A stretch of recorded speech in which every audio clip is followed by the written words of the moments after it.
Alors, nous allons vous présenter l'application Waxande Kër Gi réalisée par l'UGPM en collaboration avec le CTA. Alors, ici, nous avons comme fonctionnalité de base la gestion des utilisateurs, le paramétrage zone, la coordination des exploitations, la gestion d'une exploitation, la conciliation et puis l'aide en ligne. La gestion des utilisateurs, c'est tout simple. On a la possibilité d'ajouter des utilisateurs, en modifier ou en supprimer, leur affecter des profils donnés et surtout leur assigner des exploitations familiales. Leur assigner des exploitations familiales. Alors, on a trois profils, c'est le coordonnateur adjoint, l'animateur. Le coordonnateur s'occupe de tout ce qui est paramétrage de la zone. Le coordonnateur adjoint s'occupe de la coordination des exploitations, l'ajout de saison, etc. Et l'animateur s'occupe de tout ce qui est animation d'une exploitation. On retourne sur la page d'accueil pour passer au paramétrage zone. Donc, ici, on peut définir tout ce qui est élément de paramétrage au niveau groupement et village. Donc, ajouter de nouveaux groupements et dans chaque groupement, voir la liste des villages. Et dans chaque village, voir la liste des exploitations.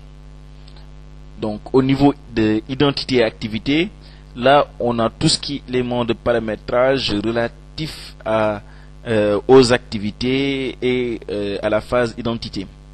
Donc, on peut notamment voir la liste des produits, en ajouter, en modifier ou en supprimer, les catégories de produits, les catégories d'immobilisation, les catégories d'animal, etc.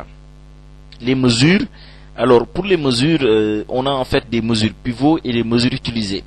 Les mesures pivots sont les mesures de base et cela ne nous empêche pas de définir des mesures utilisées et de les faire correspondre à des mesures pivots, ce qui facilite la saisie pour les animateurs. Des animateurs peuvent utiliser des mesures différentes et au final, le logiciel est capable de les convertir sous un format donné en utilisant les mesures pivots. Les finances et institutions, on a tout ce qui est institutions financières, mode de remboursement, type emprunt, type de dette, type épargne. La localisation nous permet de localiser l'outil suivant une zone donnée. C'est-à-dire, dans une zone où on parle Wolof, on peut utiliser Wolof comme la langue de l'outil. En ce moment, tout le menu est transformé en utilisant des mots Wolof. Dans une zone où on parle anglais, on peut faire la même chose. Et cela, on le fait en définissant une langue pivot. Comme on a fait sur les mesures, on a une langue pivot qui est le français. Donc, on a choisi un certain nombre de mots-clés en français qu'on peut utiliser pour définir de nouvelles langues. En enregistrant une nouvelle langue, pour chaque mot-clé, on définit le parallèle.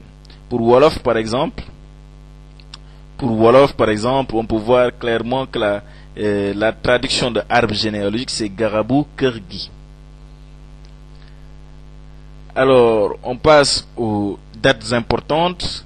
Ici, on peut définir les dates importantes au niveau de la zone, ce qui permet de les voir dans le calendrier. On retourne à la page d'accueil.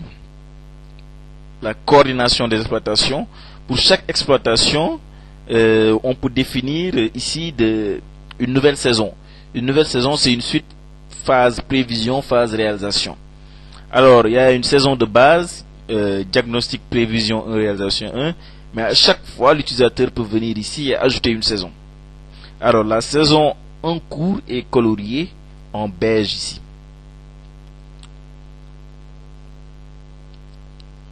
Alors, pour ce qu'il y est de la gestion d'une exploitation même, ici par exemple, l'ensemble des exploitations animées par l'utilisateur, l'ensemble des exploitations est affiché dans cette liste de choix. L'utilisateur choisit son exploitation, se connecte à cette exploitation et là on voit clairement les différentes phases: diagnostic, prévision 1, réalisation 1.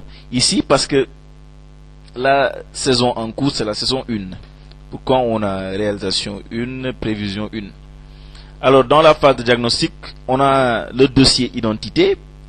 Dans le dossier identité, on a tout ce qui concerne les données des membres de l'exploitation. Là, on a les prénoms et les noms des membres de l'exploitation, ceux qui sont dans le pays et ceux qui sont à l'extérieur. Et on définit des relations en utilisant le chef de famille comme référence. Cela nous permet dans la suite d'afficher automatiquement le graphique de l'arbre généalogique de la famille. Alors, par exemple, Makhalidien ici, c'est le chef de famille, et cela nous permet de voir sa descendance en cliquant sur l'image. Makhalidien, son père Babadien, sa mère Fatimdien, ses 2 femmes, ses fils, et pour chaque fils, on peut voir la liste des descendants. Alors, globalement, c'est comme ça que fonctionne l'arbre généalogique. Au niveau de terroir, on a la liste des exploitations. Pour chaque exploitation, on a le propriétaire, etc., le statut, et c'est exploité par qui, et puis la superficie, etc. Et on a un schéma parcelle qui nous permet de situer dans un graphique tous les différentes exploitations par rapport au centre du village. Si l'exploitation a un point d'eau, ici on le fait remarquer, on donne même la distance par rapport à l'exploitation. Nous avons des dates importantes zones qui sont reconduites ici, mais on a aussi des dates importantes pour la famille. Et ces dates sont marquées dans un calendrier qui permettent à l'animateur de voir tout ce qu'il y a comme date importante au niveau de cette exploitation. Les équipements productifs, les équipements ménagers, les animaux, les valeurs en stock. Alors, après le dossier identité, on a les fiches activités. Dans fiche activité, on a tout ce qu'il y a comme activité, c'est mené par qui et ça correspond à quel type d'activité. Alors, il y a 2 vues possibles pour ces activités. Il y a la vue saisie qui permet à l'animateur de saisir tout ce qui se passe dans cette activité, en ajoutant les dépenses ou les productions, ou en ajoutant les recettes et les utilisations de production. Et au niveau de suivi, on peut voir exactement ce qui se passe dans cette activité de manière résumée, en le faisant par catégorie ou bien en le faisant par produit.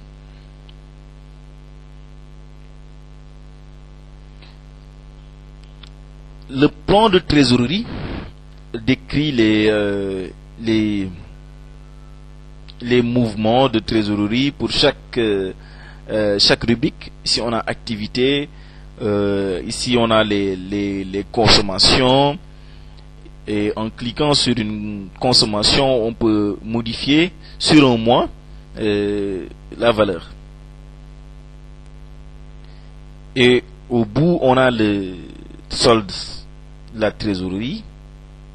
On a le solde de la trésorerie pour modifier le report initial.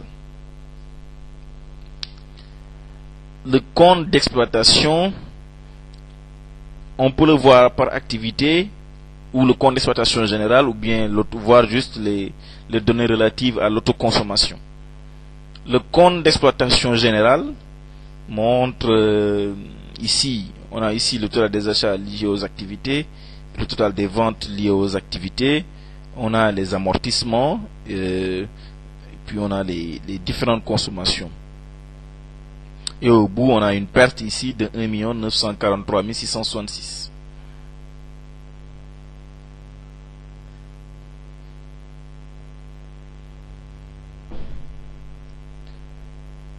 Et fini dans la phase diagnostique par le bilan. Le bilan montre tout ce qui s'est passé au niveau des différentes rubriques: disponibilité en caisse, total épargne, total immobilisation, total stock. On peut cliquer sur le bouton détail pour voir en clair dans chaque rubrique, les détails. Le total emprunt, on peut voir